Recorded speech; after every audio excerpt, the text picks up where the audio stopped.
ryambutse inyanja kubera Imana. Ndavuga ishyanga ry'Imana ryatoranijwe n'Imana ikabatoranya nta kibaca kubwo kugirira umugisha ku Uwiteka, bibonye barakunzwe n'Imana ibakuza amaboko akomeye mu Egiputa. Imana yeretse Farawo ko ubwoko bwa Isiraheli butandukanye n'Abanyegiputa, ikora ibishoboka byose ibakura mu buretwa bw'umwami wa Egiputa, nta yindi mpamvu kuko ubwo bwoko bwari ubunyamugisha. Mu guhaguruka kwabo bahagurutse bose bamaze kurya umwana w'intama wa Pasika washushanyaga igitambo cya Kristo, ariko kubabarirwa n'Imana, izina ryawe rikandikwa mu gitabo cy'ubugingo. Batangiye urugendo, Mose na Aroni babarangaje imbere. Bageje ku nyanja itukura, Imana irabigaragariza yo ubwayo itandukanya amazi aba nk'igikuta hepfo na ruguru. Umwisirayeli wa nyuma amaze kwambuka, ingabo za Farawo zose zimaze kwinjira, amazi arongera ariteranya zishiriramo. Babanye n'Imana ikomeye y'inyabushobozi kandi y'inyabubasha, ntiyigeze ibatererana ahubwo ikabiyereka igihe cyose. Kuva 13:21 Uwiteka ku manywa yagendaga imbere akababera inkingi y'igicu, naho nijoro akababera inkingi y'umuriro. Iyo nkingi ntiyigeze ibava imbere nijoro, ndetse no ku manywa babanaga n'Uwiteka. Nubwo nta kimana itabakoreye, ntibyabujije kwitotombera Uwiteka. Bitotombeye Mose na Aroni mu butayu. Mwene muntu iteka ryose ntagirira Imana icyizere, ahora ayifata nk'idashoboye. Ukurikije ubwo burinzi ubana nawe iminsi yose, turabona yakwishyuje ay'ubuzamu, ariko ukanga ukinangira. Mwana w'umuntu, Yesu agukorera iki? Iryo shyanga ry'Imana ryari riyobowe nayo ubwayo, yari yabashyiriyeho abacamanza, yarabashyiriyeho abatambyi, yarabahaye n'abahanuzi kugira ngo bamenye uko bitwara. Si igihe cyo guseka ubu bwoko, ahubwo ni ukwibaza mugenzi uti mbese nge kurusha bingana iki? Dukwiye kwihana bigishoboka kuko amazi ari hafi kurenga inkombe. Iyo babonaga bikomeye batangiye guhangayika, Uwiteka yabanaga nabo, yarabakomezaga cyane. Reba aho Mose yavuze ati Uwiteka ari bubarwanirire, namwe mwicecekere. Kuva 14:14. Kuva 16 Uwiteka ahamana ubwo bwoko. Bariye kuri manu yaturutse mu ijuru, ntibiciwe n'inzara mu butayu kuko bari kumwe n'Uwiteka.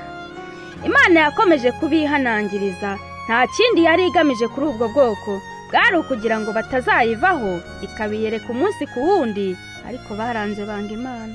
Nk'uko umuntu ateye, kamere ya muntu ntikunda Imana, n'ugerageje kuyishaka usanga abigendamo bigura intege, kandi Yesu ntacyo atadukoreye.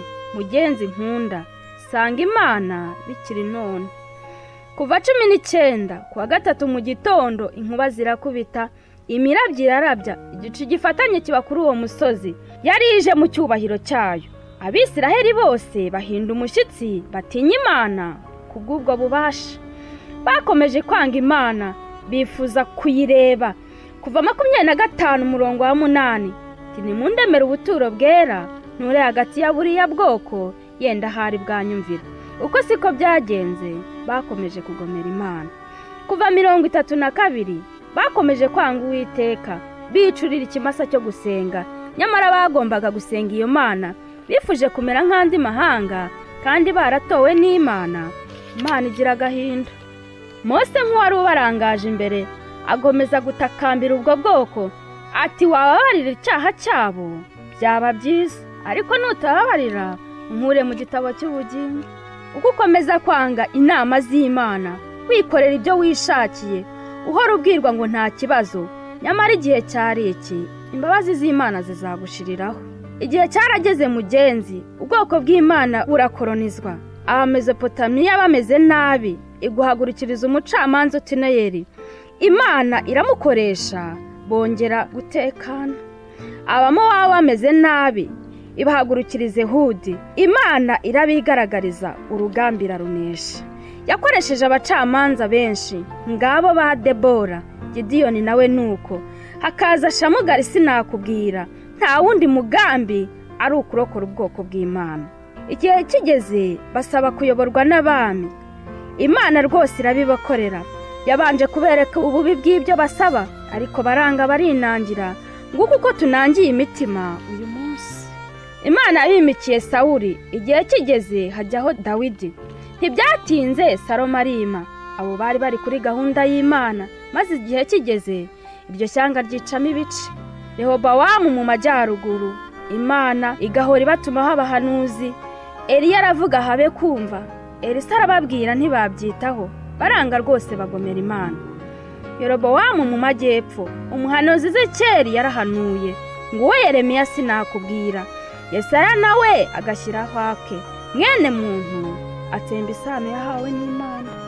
Bivugiraga amagambo akomeye, nukurushywa n'ubusa tuzikurikiza imigambi yacu, kandi umuntu wese wo muri twe azakurikiza umutima we mu bunangiye.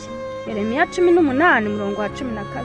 Ndasoza ntanga inama ngira nti, reka uwo mutima wawe uhungire muri Yesu, kuko nukomeza kwinangira imbabazi zizagushiriraho, kandi utihannye bibabaza Imana.